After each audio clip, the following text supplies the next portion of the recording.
Okay, part 5. Who the fuck did I marry?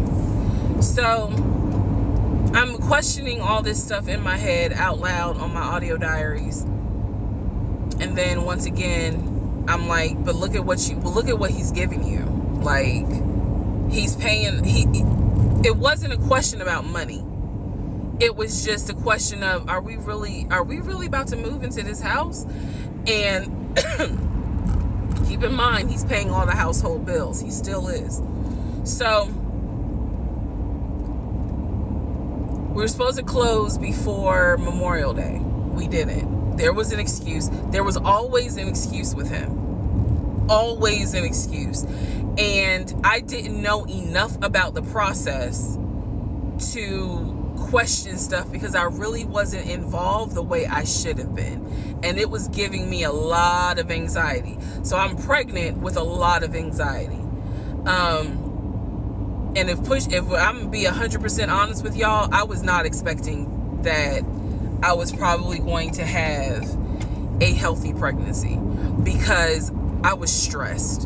And what I was stressed about is I didn't know what was going on because I wasn't really involved the way that a normal relationship would be involved. Just being honest. So we did not close. We move now into June. This is now going into June. Around June 5th, I looked at the house again on realtor.com. I don't know what made me do it other than, and I don't mean to sound super spiritual. I know that people are like, you may or may not believe in God, but I'm telling you, I believe with all my heart.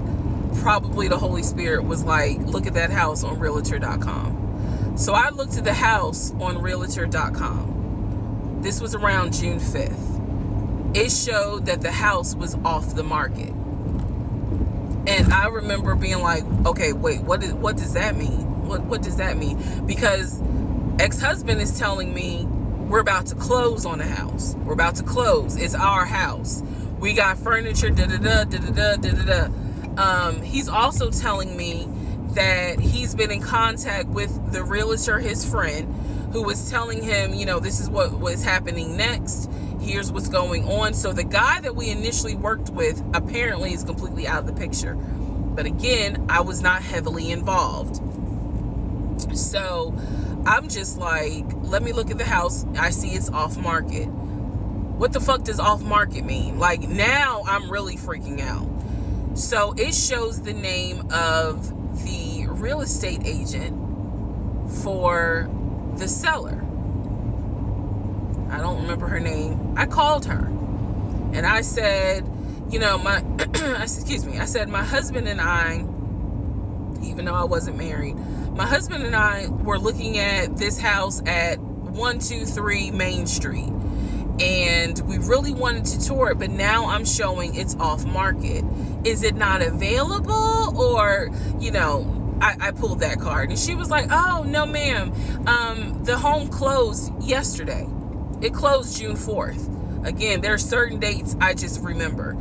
And I said, oh, it closed June 4th? I was like, really? And she said, yes, ma'am. She was like, my sellers sold the house. And I was like, oh, man, okay. Well, I said, my husband and I really wanted, we love the pictures of it. And we're getting ready to start a family. So I would have loved to have been able to, have the opportunity to see it. I asked her something. I don't remember the specific question I asked her. And I know why I asked the question, because I was anticipating that my boyfriend at the time was going to have some sort of excuse. So I asked her something about the buyers. And I remember, and somehow, again, forgive me, I don't remember the question I asked her. But the answer was that it was an older white couple. So I get off the phone with her. I record an audio diary, and in the audio diary, I specifically say, okay, there is no house. he's going to have to get out of this lie somehow. Because now I realize, at the very least, he was lying about him being the one who was under contract. I knew enough about that. So I was like, what, how is he going to get out of this? Again, I've listened to the audio diary in 2024. I literally said in that audio diary, how is he going to get out of this lie? And I was trying to think of ways on how he's going to do it. And something said to me, because I say it on the audio diary, I said, he's going to say it's a bad deal. And he's going to say he wants to pull out. Y'all keep in mind, I am pregnant. So I had a decision to make. As ugly as this decision was, I made the decision, you're about to have a baby with this man. He's paying all the household bills. Let him get out of the lie. And that's what I did. I purposely made the decision that I knew he was going to come back, and I knew he was going to give me some bullshit on why he couldn't buy the house, because he didn't know that I knew that house is already sold. The house is already sold.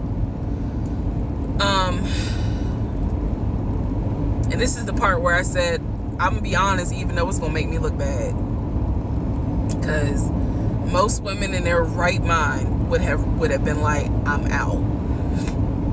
And I didn't.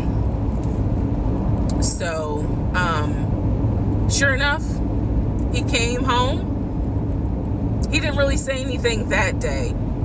The next day I asked him about the house, and he said, my friend, the realtor, he was like, I'm talking to him because something's going on with the interest rate. And when he said that, I felt so much relief, because I knew that I had been prepared for, he's going to give you some bullshit.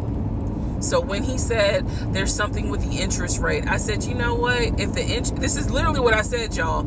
If the interest rate isn't good, then we shouldn't move there. We should probably let this house go. We should cancel whatever furniture we ordered, or, appliances, and let's just look for another house. I said, I would like to be moved before the end of the year.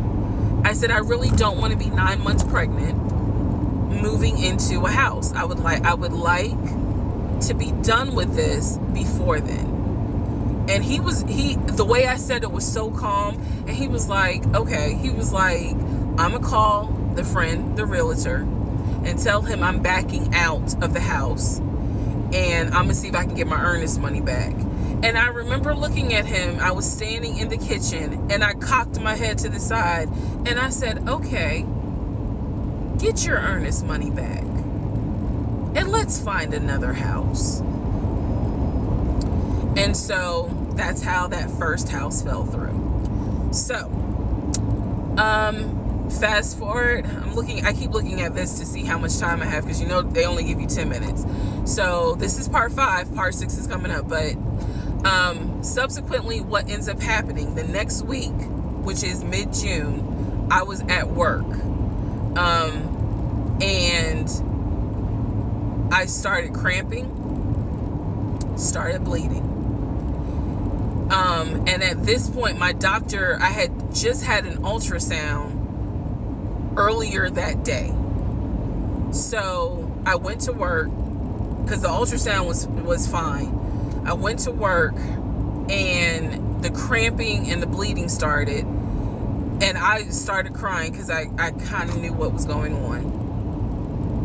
And my doctor had called me and told me that when they did the ultrasound, they did not see a heartbeat. So she was like, this pregnancy is not going to be viable. So I'm crying, hysterical, and now we're going to get into part 6.